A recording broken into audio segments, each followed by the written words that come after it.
What's up guys? Kumusta na po tayo guys? Nandito na naman tayo para sa isang diagram. Ito pong ginawa natin diagram ay starter assembly. Kung paano i-connect papunta sa starter relay. Ito ay pang Toyota Race 2021 to present. 2021 model to present. Magmula dito sa battery, hindi na natin nilagyan ng ground ha. Ito matic na to. Ang color coding niya, ang positive niya from battery to starter solenoid ay black. So ang white dito, kung napapansin nyo sa starter solenoid ay papunta sa starter relay. So dito sa starter relay, mula sa fuse, ang nakikita nyo sa starter relay na gray ay papunta sa fuse. Dito tayo palagi tumitingin. Okay? Tapos, ang green ay papunta sa ECM. Ang pink ay papunta dito sa ECM. So, ang nagko-control sa kanya ay ang ECM. May isa pa ditong isang brown. Papunta dito sa ECM pa rin. So, ganun lang yun guys. Kasimple ang starter assembly, wiring diagram, at color coding. Color coding yan kasi minsan tayong mga electrician, pag nagbaklas tayo ng minsan pag nagbaklas tayo ng starter, nagtatanong tayo kung saan galing dito sa solenoid.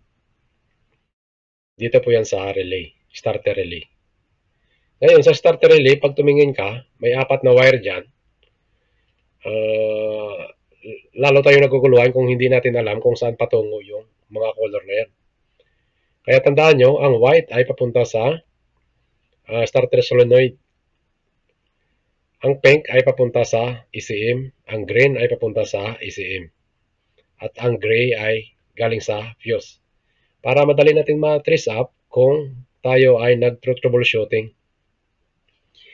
Ganun lang kasimple guys. Ang brown naman ay dito papunta sa fuse, papunta sa ECM pa rin. Ganun lang kasimple. So kung mag-request kayo ng color coding, gagawa tayo ng mga iba-ibang model ng sasakyan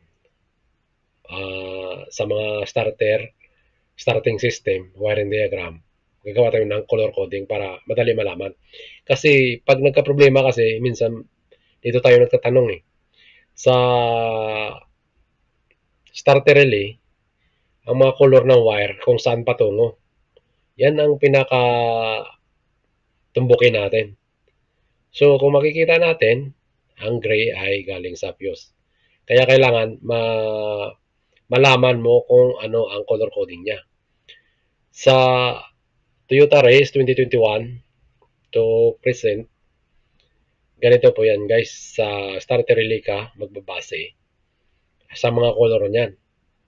Ang green ay papuntang ECM, ang pink papuntang ECM, ang brown ay papuntang ECM, dadaan muna ng fuse bago ng ECM, ang white ay papunta sa starter solenoid. Ang gray ay galing sa fuse. Ganun lang kasimple. So kung nagto-troubleshoot ka, bakit hindi gumagana, dito ka na magbabase. Malalaman mo na yan siya. So ibig sabihin, ang sa solenoid dito, papunta sa starter relay. So ang tatlong wire na yan, ang green, pink, at saka brown ay sa ECM. So guys, ganun lang kasimple. So gagawa pa tayo ng marami pang brand gagawin natin ng starter wiring diagram papunta sa relay at ECM. So guys, maraming salamat at sa mga baguhan dyan, huwag kalimutan sa pag-subscribe at saka i-share para sa mga gusto rin matuto ng mga kababayan natin na gusto mag-DIY. Ganito lang, tingnan nyo lang dito ang diagram natin. Malalaman nyo na, hindi nyo na kailangan pang ipagawa sa mga electrician. Okay guys, maraming salamat hanggang sa susunod na video.